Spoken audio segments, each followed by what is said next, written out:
गाड़ी लगी जेले जाए के पड़ी। चतुरी कला हमके का टेंशन, हमरे बते तो रात दिन बरोबर बा। अरे हमके 2 रोटी से मतलब, चाहे हम घरवा में खाई चाहे हम जेलवा में खाई।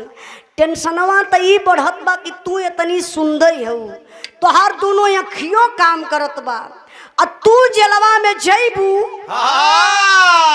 तो ही जेलवा में आसारामवा बंद है।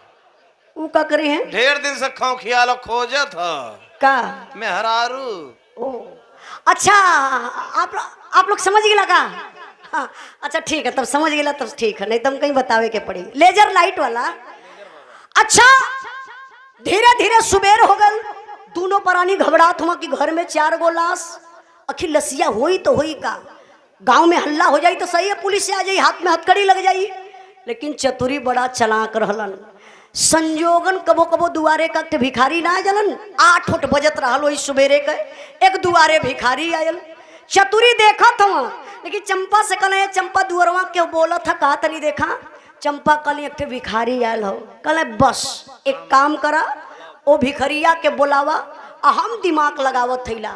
चंपा गईली भिखारी के बुलाए के लिए अली। चतुरी हाथ जोड़ल भिखारी के सामने, काले बीरन भैया भैया भैया 2 मिनट के बाद, 2 मिनट के बाद हाथ जोड़लन।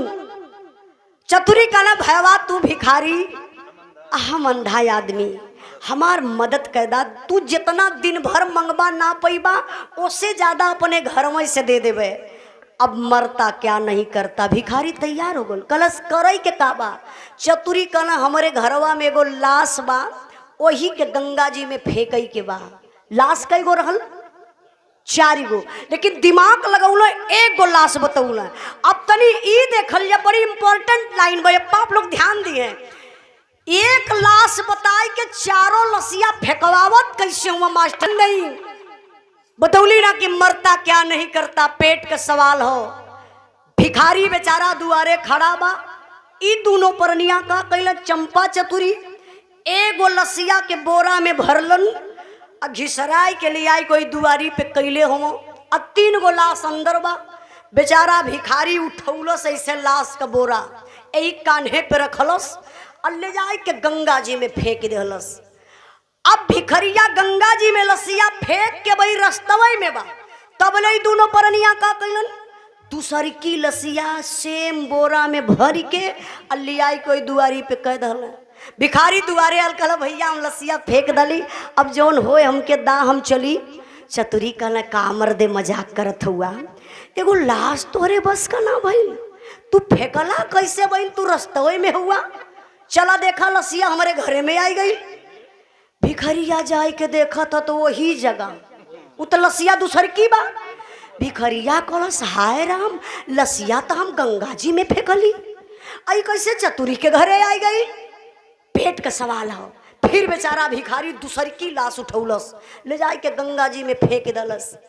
अब भिखरिया अब क्यों बार वही रस्तवे में बा। तब ले दोनों परनिया का कैलन, तीसरी की लसिया सेम बोरा में भर के घिसराय के लिए आई कोई दुआरी पे कैले हुआ। भिखारी आल कल भैया फेंक दली, अब दाम के चली।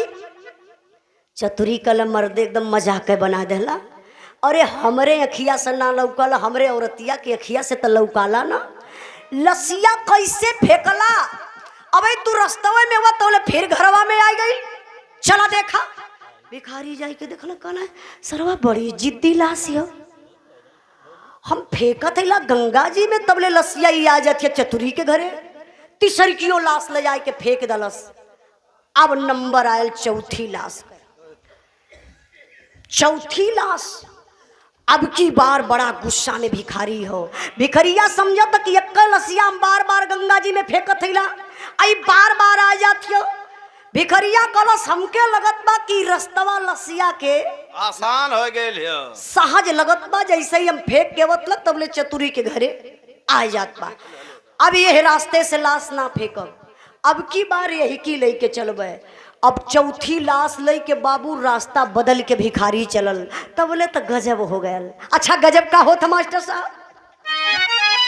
अब भैया भिखरिया वही ऊपरा नदिया पे चढ़े लगल, और तब ले का भयल, हाथ से जवन हो हथवा से बोरवा छूट गयल, पैर फिसल गए। अथब ले लसिया फेंकाई गई गंगा जी में। लसिया जब गंगा जी में फेंकाई तो लसिया यहाँ गिरत बये किनारे।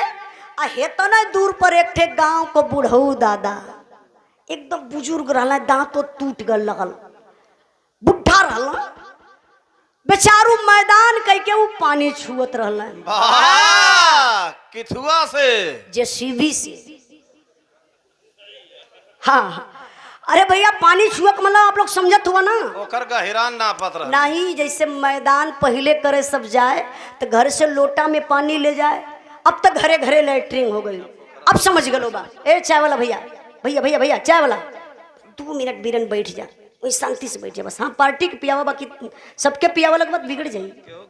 हाँ नहीं नहीं आप पी ले जा पार्टी में, कहाँ समय बिरा खत्म होके वाली बात, पी ली जा आराम से। अच्छा देखी लाश गिरली। हाँ अब बुढ़ऊ दादा बेचारू मैदान कह के पानी छुअत हुआ।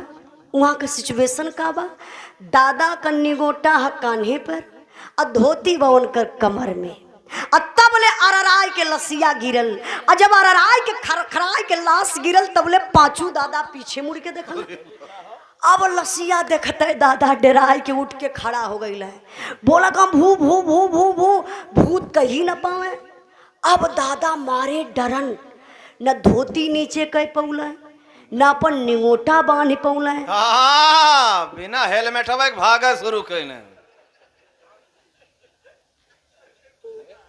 भैया बाइक वाले हेलमेट लगावा ना पागल कहीं का। अब पांचू दादा धोती तक ना बांध पौला, मारे डरन भागत हुआ गांव के तरफ भूत भूत कह के।